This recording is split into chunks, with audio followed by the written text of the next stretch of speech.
satu tembakan, bukan di medan perang, bukan di wilayah konflik, tapi di jantung kekuasaan Amerika. Dan tiba-tiba, semua yang selama ini terlihat stabil, mulai terasa rapuh. Ini soal kapan momen ini terjadi. Saat jalanan mulai bergejolak, saat elit mulai retak, dan saat dunia mulai menjaga jarak. Yang kita lihat sekarang bukan satu krisis, tapi 3 tekanan yang datang bersamaan.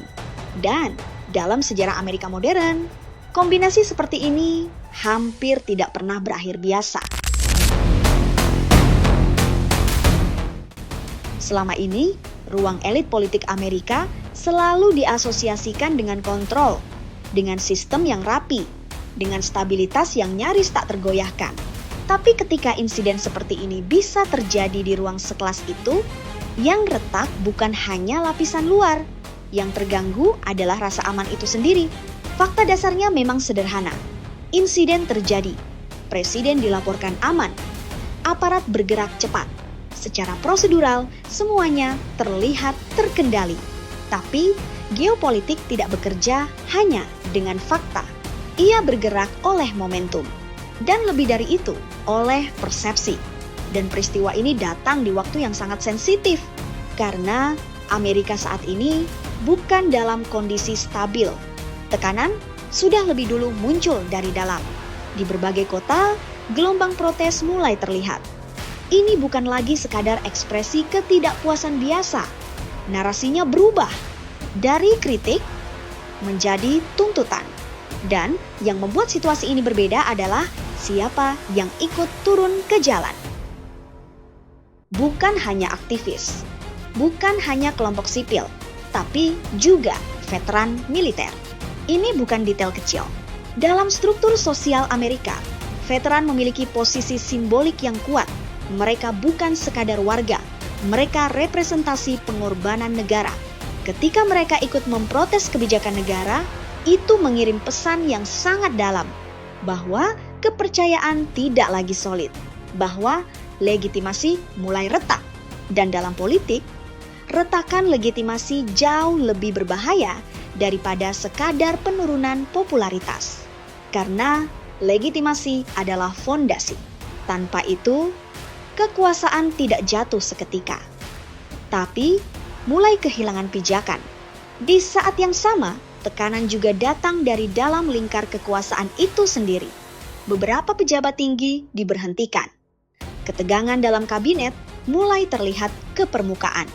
Ini bukan sekadar dinamika biasa. Dalam kondisi normal, perbedaan pendapat tetap dijaga di balik pintu. Tapi ketika mulai bocor ke publik, itu tanda bahwa koordinasi tidak lagi berjalan mulus. Bahwa ada sesuatu yang tidak sinkron. Dan dari sini, perhatian beralih ke titik yang lebih sensitif lagi, militer. Ada laporan tentang penolakan terhadap perintah yang berkaitan dengan Iran. Perlu ditekankan, ini masih dalam level klaim. Belum sepenuhnya terkonfirmasi sebagai fakta final. Tapi dalam sistem militer Amerika yang sangat hierarkis, bahkan indikasi kecil seperti ini sudah cukup untuk memicu kekhawatiran. Karena militer adalah institusi terakhir yang diharapkan tetap solid dalam situasi krisis. Jika di sana mulai muncul keraguan, dampaknya tidak akan berhenti di internal saja. Ia bisa menjalar ke stabilitas negara secara keseluruhan. Dan disinilah isu Iran menjadi pusat dari semua tekanan ini. Ini bukan sekadar konflik luar negeri. Ini adalah titik temu. Di dalam negeri, isu ini memicu protes. Di dalam pemerintahan, ia memicu perbedaan sikap. Di dalam militer, ia memicu potensi resistensi. 1 isu, 3 tekanan. Dan itu belum termasuk dimensi global. Reaksi dari luar negeri muncul cepat. Beberapa sekutu mulai menyampaikan kritik secara lebih terbuka. Nada yang digunakan tidak lagi sepenuhnya diplomatis. Ini penting untuk dibaca dengan hati-hati. Karena dalam hubungan internasional, perubahan nada seringkali lebih bermakna daripada isi pernyataannya. Negara-negara jarang mengubah sikap secara drastis dalam satu langkah. Mereka mulai dari sinyal kecil. Dan sinyal itu sekarang mulai terlihat. Di Timur Tengah, muncul pernyataan yang mengindikasikan berkurangnya ketergantungan terhadap Amerika. Di Eropa, kritik terhadap arah kebijakan semakin jelas. Di Amerika Utara, bahkan muncul wacana untuk mengurangi ketergantungan militer. Jika dilihat satu persatu, ini bisa dianggap reaksi biasa. Tapi jika dilihat sebagai pola, arah pergerakannya menjadi lebih jelas. Kepercayaan mulai bergeser, bukan hilang sepenuhnya, tapi tidak lagi tanpa syarat. Dan dalam geopolitik, perubahan seperti ini sangat menentukan, karena kekuatan global tidak hanya ditopang oleh militer atau ekonomi, tapi juga oleh kepercayaan. Ketika kepercayaan mulai goyah, aktor lain mulai mencari alternatif. Di titik ini, isu ekonomi ikut masuk. Pembicaraan tentang dedolarisasi kembali menguat. Beberapa negara mulai membuka kemungkinan untuk menggunakan mata uang lain dalam transaksi strategis. Sekali lagi, ini belum tentu langsung mengubah sistem global, tapi yang penting adalah arah pikirannya. Jika cukup banyak negara mulai mempertimbangkan alternatif, maka dominasi yang selama ini dianggap permanen mulai terlihat tidak pasti. Dan ketidakpastian adalah musuh utama stabilitas. Kembali ke dalam negeri, tekanan terhadap Donald Trump semakin konkret. Bukan hanya dalam bentuk opini publik, tapi mulai masuk ke ranah institusional. Ada dorongan untuk pemakzulan. Ada juga pembahasan tentang amandemen ke-25.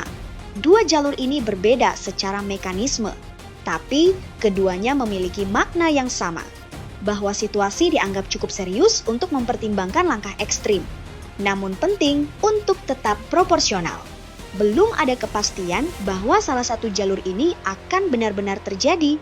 Ini masih dalam tahap tekanan dan manuver politik. Tapi fakta bahwa opsi ini dibicarakan secara terbuka sudah menunjukkan perubahan besar. Karena dalam politik ada batas psikologis. Dan batas itu sekarang mulai bergeser. Yang dulu dianggap tidak mungkin, sekarang mulai masuk dalam skenario. Dan di titik ini, kita kembali ke insiden awal, penembakan di Washington. Apakah ini akar dari semua krisis? Kemungkinan besar tidak. Tapi, apakah ini mempercepat dinamika yang sudah ada? Itu jauh lebih masuk akal. Peristiwa seperti ini jarang berdiri sendiri. Ia biasanya menjadi pemicu, katalis, sesuatu yang mempercepat reaksi yang sudah mulai terbentuk sebelumnya. Ia memperbesar ketegangan. Ia mempercepat pergeseran persepsi. Dan yang paling penting, ia mengubah cara publik dan elit membaca situasi. Dari yang sebelumnya terasa masih terkendali, menjadi mulai tidak pasti. Dan dalam geopolitik, perubahan persepsi seperti ini bisa menjadi titik balik.